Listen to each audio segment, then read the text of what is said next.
철새 중에 꽃가울 새라는 새가 있습니다. 이 새는 참 놀랐습니다. 수천 킬로미터를 날아가는 철새인데 이 새의 뇌 속에는 언제 평소보다 많은 양식을 먹어야 하는지, 그리고 언제 떠나야 할지를 안다라고 하는 겁니다. 이 뇌 속에 그런 프로그램이 되어 있는데, 그뿐만이 아니라 어느 방향으로 며칠 동안 날아가야 될지도 알고 있다라는 것이죠. 근데 더 놀라운 것은 여기서 그치는 것이 아니라 이 꽃가울새의 오른쪽 눈동자는 특별한 기능이 있습니다.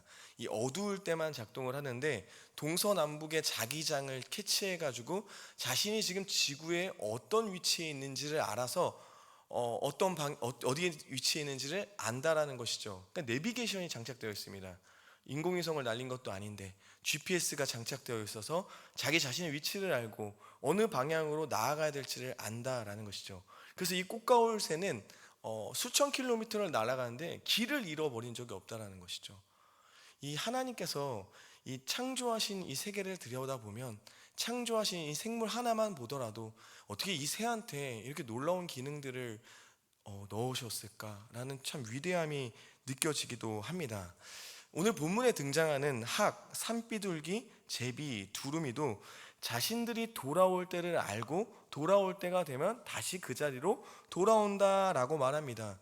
그리고 이런 것들이 하나님께서 만들어 놓으신 섭리이고 세상의 이치라는 것입니다.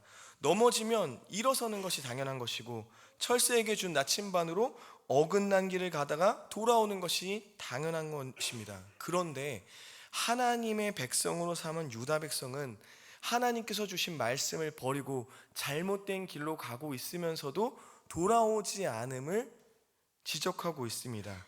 선지자의 외침과 또 그 내면에 준 영혼의 나침반이 있음에도 불구하고 유다 백성들은 자꾸만 잘못된 길로만 갈 뿐 돌아오지 않는다 말하는 것이죠. 예레미야 8장 5절입니다. 함께 읽겠습니다. 이 예루살렘 백성이 항상 나를 떠나 물러감은 어찌함이냐. 그들이 거짓을 고집하고 돌아오기를 거절하도다. 이 예루살렘 백성이 누구입니까? 하나님께 택함을 받아 약속하심을 이루는 그 신실하신 하나님을 민족 되도록 경험한 민족이며, 그리고 이 세상 어떤 누구도 그 어떤 우상과도 비교할 수 없는 그 권능과 전능하신 능력으로 말미암아 구원받은 바로 그 이스라엘 백성, 유다 백성이라는 것입니다. 그래서 그 하나님의 인도하심 가운데 그 주신 복을 누리며 살아가고 있는 이 백성이 하나님을 떠나 하나님께서 주신 것들에 마음이 팔려서 그냥 그 길 가운데로 나가 돌아오지 않고 있음을 이야기하고 있습니다. 물론 우리는 신앙생활을 하다 보면 이 하나님의 뜻을 따라가다 보면 넘어질 수 있습니다. 어긋난 길로 나아갈 수 있습니다. 어떻게 모든 계명을 지킬 수 있겠습니까? 하지만 넘어졌으면 일어나야죠. 잘못 갔으면, 잘못된 길로 가고 있다면 다시 돌아와야 되지요. 일어서지 않는 것이, 돌아오지 않는 것이 바로 큰 문제라는 것입니다. 사실은 이 넘어져 보고 잘못된 길로 가보는 것이 꼭 해만은 아니라는 것이죠. 넘어져 본 자만이, 잘못된 길로 갔던 사람이 돌아온 자만이 알 수 있는 것이 있습니다. 무엇이냐면 내가 연약한 존재라는 것, 내 안에 있는 죄성이 얼마나 무서운지를, 그리고 그래서 하나님의 은혜가 필요한 자요, 하나님 붙들지 않고서는 이 길을 갈 수 없다라는 믿음의 고백을 할 수 있게 된다라는 것입니다. 그런데 지금 유다 백성의 상태는요, 심각합니다. 그 옆에 있는 이스라엘 백성이 죄 가운데 있다가 아수르에게 멸망당했거든요. 그 멸망당한 모습을 보았음에도 불구하고 돌아오지 않습니다. 선지자를 통해서 돌아오라고 해도 돌아오지 않습니다. 오히려 하나님의 말씀을 선포하는 선지자를 싫어해서 핍박합니다. 유다 백성들은 이스라엘 백성들을 보면서, 이스라엘 백성들의 멸망을 보면서 어떤 생각을 했냐면, 저 이스라엘 백성들은 우리보다 악해서 하나님께 더욱더 많은 죄를 지어서 저렇게 벌을 받는구나. 우리는 지금 평안하니 아무런 문제도 없으니 우리 잘하고 있구나라고 생각한 것입니다. 지혜를 가졌고 율법을 소유했다라고 생각하면서 덩덩거리며 괜찮다고 그렇게 살고 있었습니다. 이러한 유다 백성에게 예레미야가 이렇게 말합니다. 예레미야 8장 8절입니다. 함께 읽겠습니다. 너희가 어찌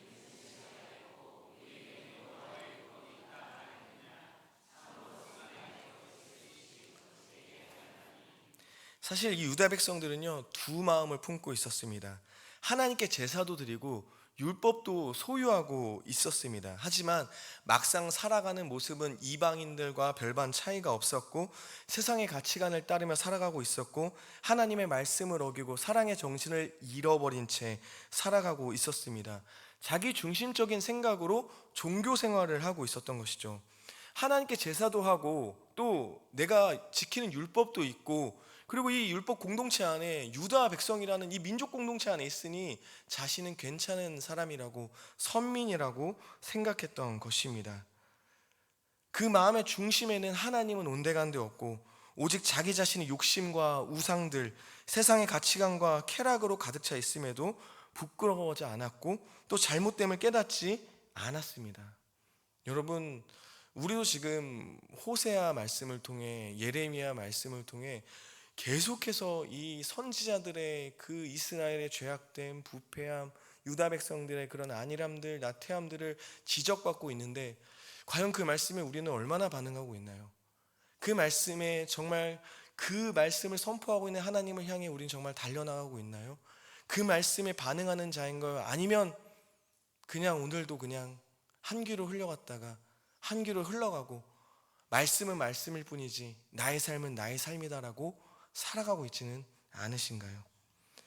이 부끄럽고 안 좋은 모습이요, 심지어 종교 지도자들인 제사장들, 선지자들에게까지도 보이게 됩니다. 예레미야 8장 10절부터 11절입니다. 함께 읽겠습니다. 그러므로 내가 그들의 아내를 타인에게 주겠고 그들의 밭을 큰 자까지 다 행함이라. 그들이 딸 내 백성의 상처를 가볍게 여기면서 말하기를 평강하다 평강하다 하나 평강이 없도다. 자, 예레미야가 활동하던 시기에는요, 유다 백성들에게 속이는 일은 일상이었습니다. 그러니까 누구 한두 명이 속이면 그 사람의 잘못을 지적할 텐데, 모두가 속이는 일에 앞장서니까 오히려 속이지 않고 정직하게 살아가는 사람이 이상한 사람이 되는 바로 그런 곳이었습니다. 어, 자신의 이익을 위해서라면 어떤 일도 하겠다는 각오가 선 사람들이며, 실제로 자기 이속을 챙기기 위해 온갖 악한 일을 주저하지 않았습니다. 여러분, 이 자기 중심적인 사고는요, 죄의 시작이기도 하면서 근본입니다. 그리고 이 자기 중심성은 전염성이 있습니다. 그러니까 공동체 안에서 누군가 자기 이속을 차리기 위해 그렇게 욕심을 부리고 속이는 일을 하면요, 그것을 보면서 나도 모르게 나도 손해볼 수 없다, 나도 내 밥그릇 챙겨야지 라면서 나 중심성으로 향하게 되는 것이 바로 이 자기 중심성이라는 것입니다. 하나님께서 원하시는 세상은 그런 세상이 아니거든요. 서로 사랑하며 이타적인 삶을 살아가며 또한 나의 것도 나누어 줄 수 있는, 또 나보다 남을 더 배려하는 그런 삶을 삶으로 인해서 내 삶이 더욱더 윤택해지고 그 사랑 가운데 풍성함과 자비를 느끼는 것인데, 이 죄는요, 이 자기 중심성은요, 이 모든 질서를 깨뜨려 버립니다. 그리고 이 전염성은요, 제사장과 선지자에도 예외는 아니었습니다. 종교 지도자들도 욕심으로 가득 찼고 하나님의 말씀을 바라게 전하는 것보다 이 세상의 안락함을 추구했습니다. 그러니 유다 백성이 저렇게 잘못된 길을 가고 하나님을 저버리고 있음에도 불구하고 그들을 향해 뭐라 말합니까? 너희들 평강하다 평강하다, 너희 안에 하나님의 평강이 있을지어다만 선포하고 있다라는 것이죠. 그러나 하나님은 단호히 말씀하십니다. 그들에게 평강은 없음을, 오히려 그들이 추구하는 모든 것들을 빼앗을 것이고 징계하는 날이 올 것을 말하고 있습니다. 이 세상에서 잘 나가고 많은 부를 소유하고 높은 지위에 오르고 좋은 대학에 나오고 빵빵한 직장에 들어가고 정말 그렇게 한다 하더라도 세상 사람들이 인정하는 모든 것들을 얻는다 하더라도 하나님이 없는 인생은 안타까운 인생입니다. 진정한 평안과 풍성한 삶을 누릴 수 없습니다. 허망하고 헛된 것만이라는 쫓을 수밖에 없다라는 것이죠. 우리는 하나님 없이는 안 됩니다. 우리의 심령을 그 어떤 것으로도 채울 수 없다라는 것입니다. 돈으로 채울 수 있습니까? 명예요? 높은 지위요? 인맥이요? 그거 다 가변적인 것이거든요. 있다가 없어지는 것들이고 내 삶을 온전히 지탱해 줄 수 없는 반석과 같은 받침대가 되지 못하는 허망한 것들이거든요. 오히려 그것들을 구하다 그것들에 삼켜지는 것이 우리의 인생이라는 것이죠. 그 어떤 것도 온전히 채울 수 없습니다. 오직 하나님만이 온전히 우리의 심령을 채울 수 있는 줄로 믿습니다. 이런 사람들에게 많은 것을 가졌으니, 많은 것을 얻었으니, 좋은 곳에 올랐으니 평안하겠다, 평안할 거라고만 말하는 것이 바른 선포가 아니라는 것입니다. 오히려 이들에게 진짜 하나님을 소개해 주어야 되고 이들에게도 하나님의 필요함을 알려주어야 된다라는 것이죠. 헛된 것만을 쫓지 말고 우리를 진정으로 사랑하시는 하나님께로 돌아오라고 말해 주어야만 합니다. 우리에게 생명 주신 분이 하나님이시며 우리가 소유한 모든 것, 내 달란트, 건강, 그 모든 것을 허락하신 분이 하나님이심을 알게 해 주어야 합니다. 그런데 그 당시 유다 백성의 선지자들은, 종교 지도자들은 유다 백성들의 영혼을 살피지 않았습니다. 그저 평안하다고, 그렇게 살아가도 된다고 가르쳤습니다. 그러면 뭐합니까? 그것을 판단하시고 심판하시는 분은 하나님이십니다. 타락한 유다 백성, 그리고 끝까지 돌아오지 않는 유다 백성에게 심판을 경고하십니다. 예레미야 8장 13절입니다. 같이 읽겠습니다. 여호와의 말씀이니라.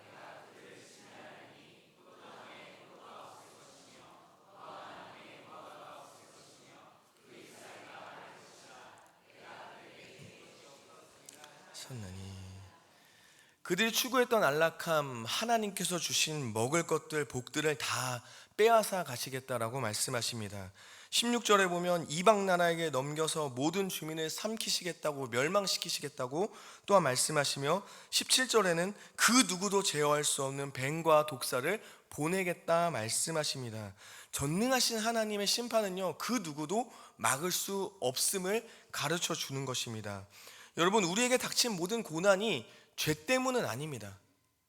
우리에게 닥친 고난이 우리가 이해할 수 없는 어떤 이유 때문에 오는 것이 있는 것이지 모든 것을 죄 때문이라고는 말할 수 없습니다. 하지만 지금 이 유다 백성에게 선포되는 고난과 징계는요, 이들의 죄 때문입니다. 이들의 죄 때문에 하나님께서 주시는 심판이고 징계라는 것이죠. 그 심판은요, 유다 백성들 스스로 이겨낼 수 없는 심판이었고 감당하기 버거운 것이었고 참기 힘든 심판이었습니다. 고통을 느껴야만 하는 일이었다라는 것이죠. 여러분, 하나님께서 이렇게 하시는 이유가 무엇입니까? 우리가 계속해서 선지서들을 보고 있지만 하나님께서 징계를 주시는 이유는요, 궁극적으로 돌아오라는 것입니다. 이제는 제발 정신 차리고 하나님께로 돌아오라는 것입니다. 그러니까 하나님께로 돌아오라고 극약 처방을 내리신 것이죠. 아무리 말해도 듣지 않으니 그들이 마음에 팔려있고 눈에 팔려있는 그것들을 뺏고 터전도 잃게 만들고 아예 하나님을 섬길 수 없는 이방 나라로 보내버리는 것이죠.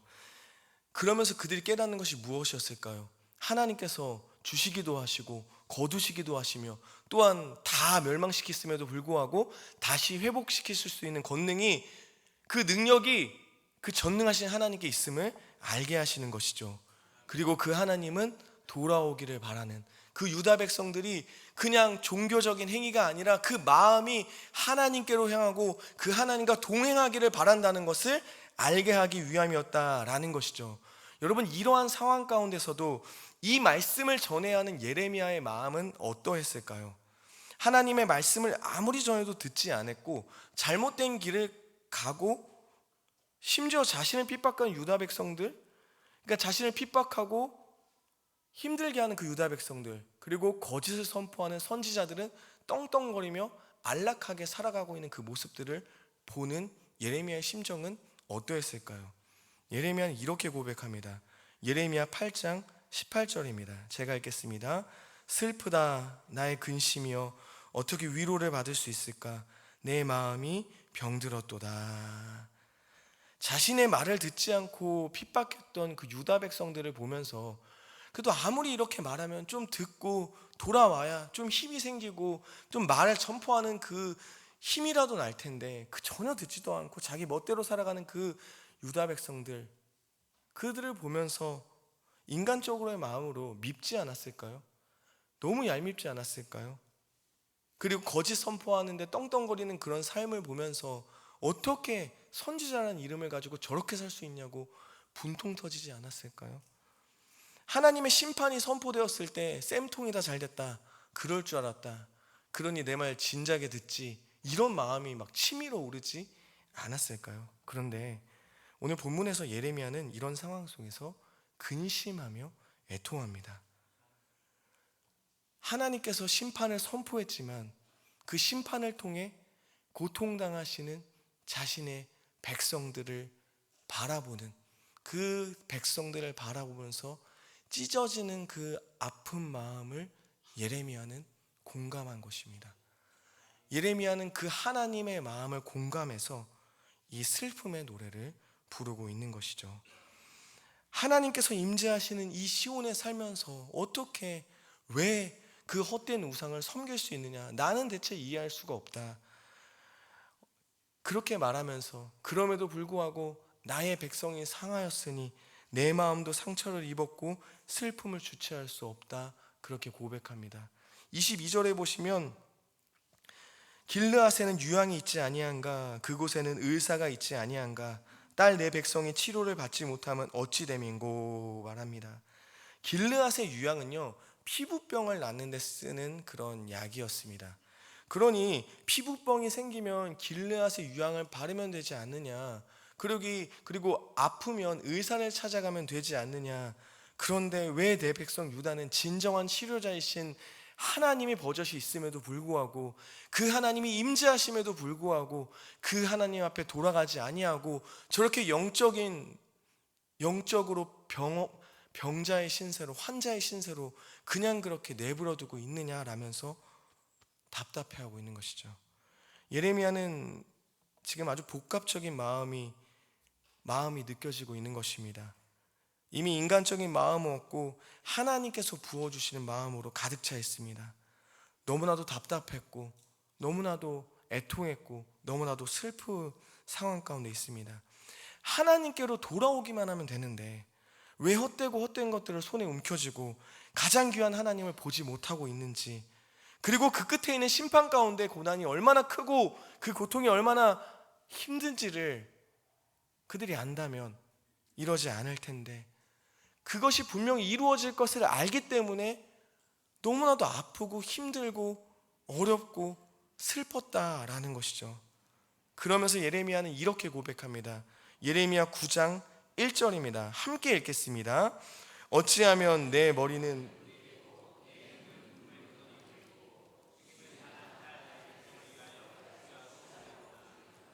아멘.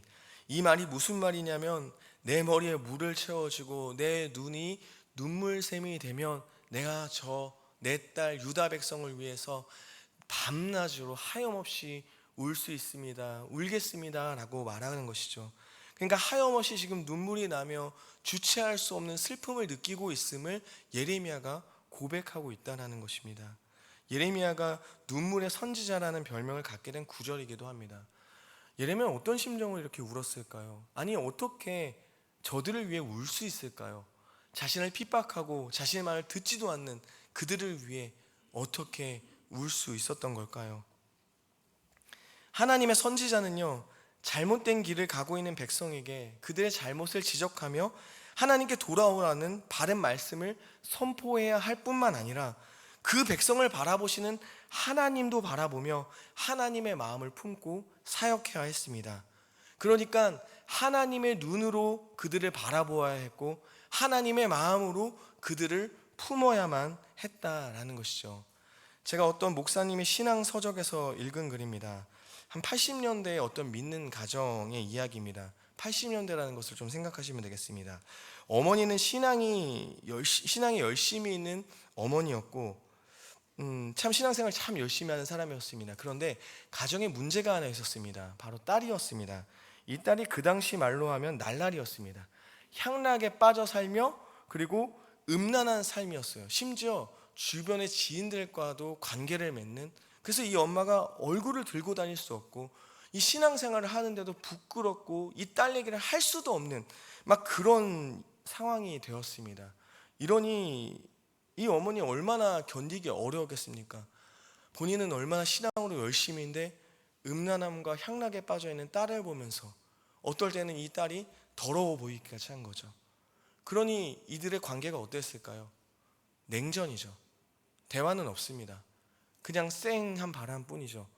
딸은 집에도 잘 들어오지 않습니다. 가끔 하는 대화라고는 자기들의 말만 하면서 으르렁대고 싸울 뿐이었죠.